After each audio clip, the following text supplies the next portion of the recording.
right back at you with another one. And now I have for you, since Kyro's name circling around, and Nlmb,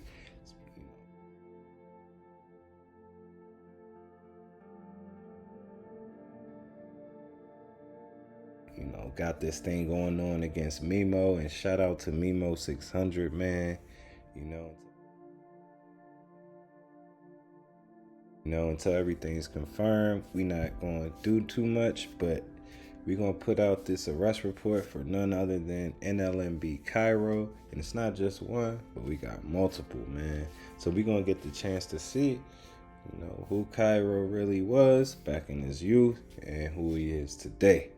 All right, so if you have not done so already, hit that subscribe button and thumb up the video as it gets my video out to new subscribers. That is imperative from the growth of my channel, and I appreciate everyone who has done so already. Now, I just hit 100 videos, man, so definitely, support the channel in any way you feel. Subscribe and thumb it up. As I try to grow this channel, we'll be trying different types of videos, all pertaining to the same thing, but as it grows, we'll be doing, more as we come. But I just want to say thank you so much for everybody so far. All right, cool. We're going to get into the first report here for Kyro, man, and like I said, everybody has their background, man, so we have a Chicago Police Department criminal history report for a male, 5 feet 11, 140 pounds, eyes brown, hair black, complexion not listed.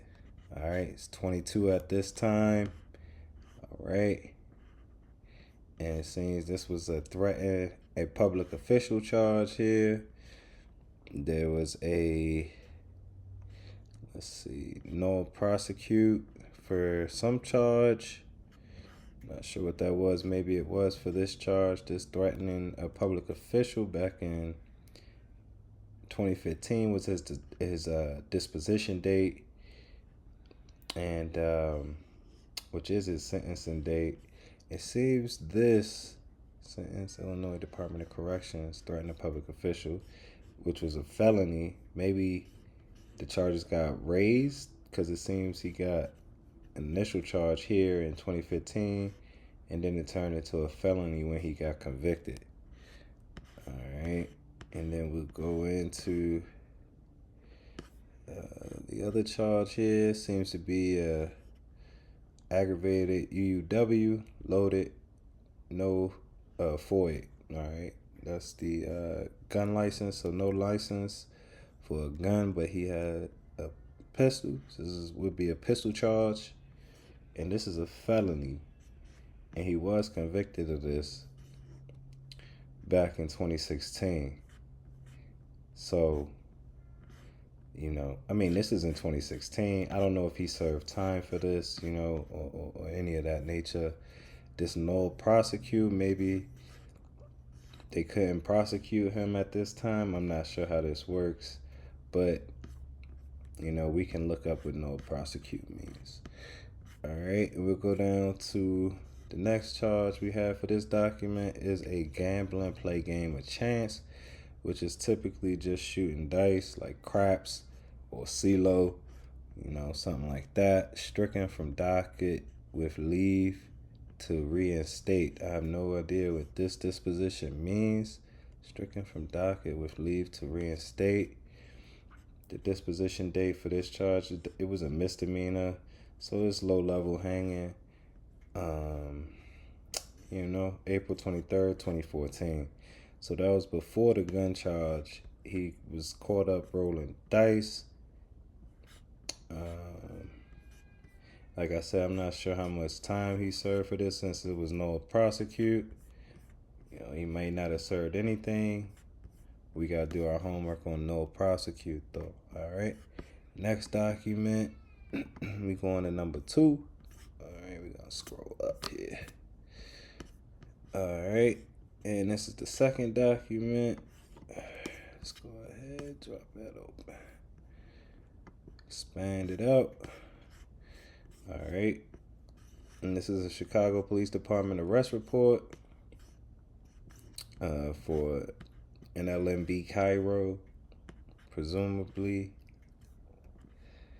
And this charge is a reckless conduct, which is a misdemeanor. Says we have a narrative. Arriving officers responding to a call of shots fired at 8000 South Escabana curbed a vehicle that was traveling northbound between 79th and 80th on Escabana Avenue that had no headlights on. Upon curbing the vehicle, arriving officers observed two paintball guns. Observed two paintball guns, one black in color, one silver in color, in the front and back seat, and removed 4 occupants from the vehicle. Subjects stated they had been firing paintball guns at another vehicle in traffic. Subjects put pedestrians and drivers of other vehicles in fear of their safety. Upon further investigation, arriving officers discovered paint markings on the vehicle. Subjects were placed in custody and transported to the 004th District for processing. And they were booked for this, and they had a bond for $1,500 for shooting paintball guns at people, apparently. And at this time, he would have been 18 years old.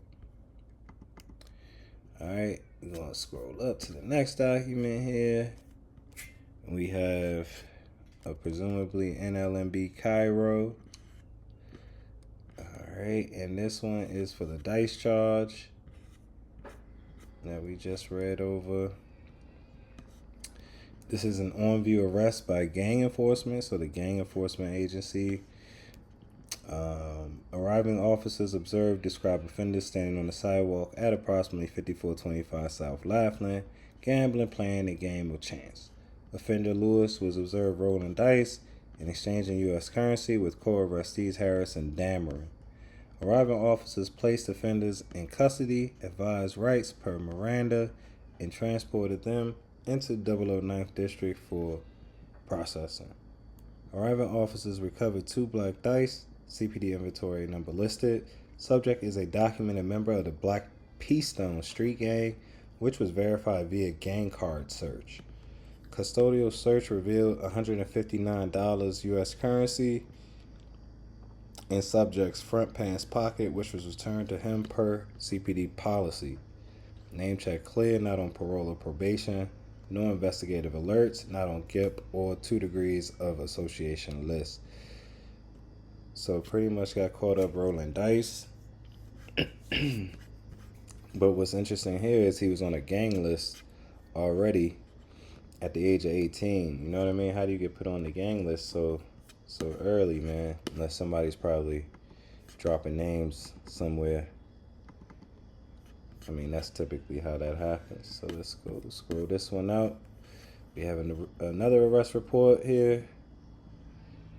All right, and this one was in July 4th of 2014, so a while ago, man. These records go back, man. And a way to get around all this stuff is really to have your record expunged. You know, there's ways to go about that based on the state that you're in. In summary, while assigned to violence reduction enforcement, arriving officers observed driver of stated vehicle using a cellular phone while driving westbound on 79th Street approaching Crandon. Arriving officers curbed vehicle from which vehicle initially stopped but proceeded to drive away from when arriving officers approached the vehicle. With alternating lights and siren activated, responding officers continued to attempt to curb the vehicle. Driver then proceeded to 7727 South Kingston, from which rear passenger redacted offender exited vehicle with a black handgun in his right hand and began to flee from the vehicle. Police officer Medina gave chase into abandoned garage from which redacted offender sat in a corner.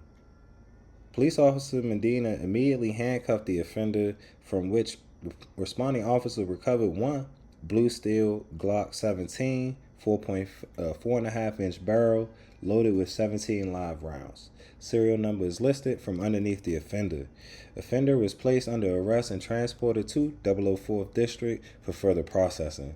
Redacted offender was Mirandized at 2300 hours at 004th District lockup per printed source in the presence of police officer Medina.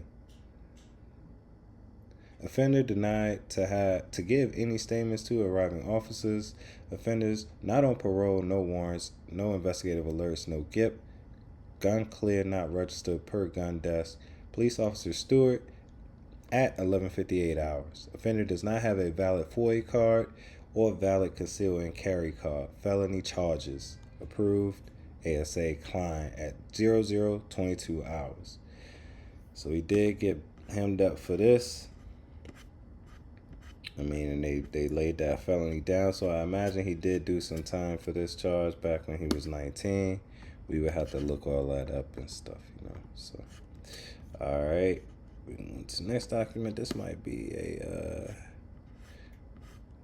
duplicate, right? Oh no, and they block out the whole narrative here, so we don't really get much. But this is the incident report, arrest report for that. Let's go to the next one here. Okay.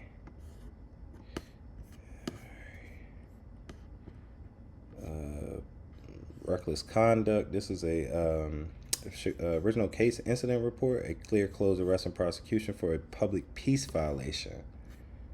So potentially a disturbing of peace, in which one Nlmb Kyro was potentially involved, and it lists all of these dudes as black peace stones, man. And you know, I think about this and I say, man, you know, if police know about this, you know. And okay, this is the paintball gun incident. So when they were driving around shooting paintballs at people. Paintballs. Yeah. Alright. We don't need to read that. And so that's the 6th document.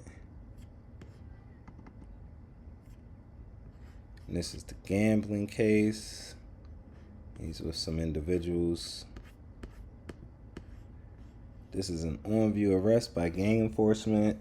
Responding officers observed, describe offenders standing on the sidewalk. Yeah, pretty much just shooting dice. All right. So, I mean, from this, I would definitely say he was outside, man. You know, as a youth, can't take that away from him in terms of credibility, man, because that does go a long way, right? Alright, and this looks like a gun charge, firearm. In summary, okay, yeah, no, this is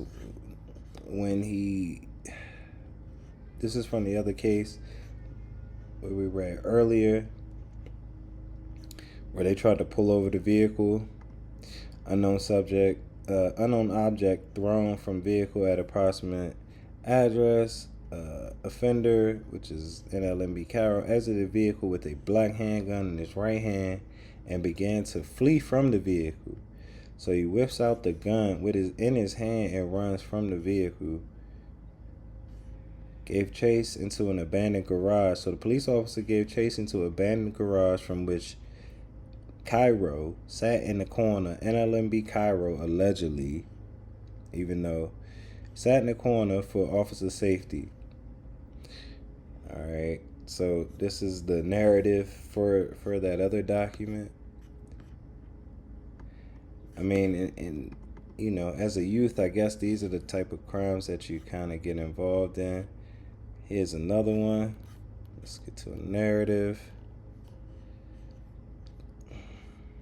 It says, working open source investigations discovered on today's date at 07:46 hours that Twitter user at Manny600 had posted a threat stating me and my boy Kobe Squad Kyro finna beat the judge ass. Oh man, it's crazy.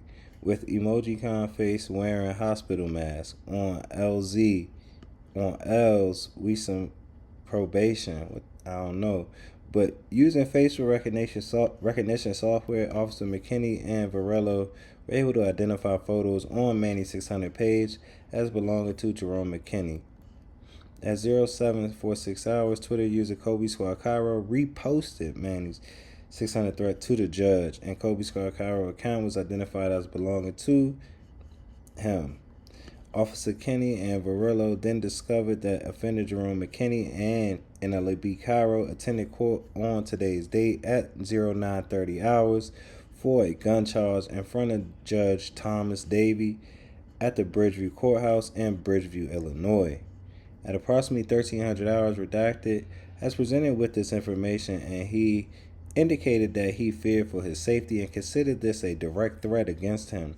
He wished to have subject Jerome McKinney arrested. Investigator Richard Lezak of the Cook County Criminal Intelligence Unit indicated that protection will be provided at Redacted residence. Sergeant requested Twitter page preservations via facsimile and has not received a confirmation email.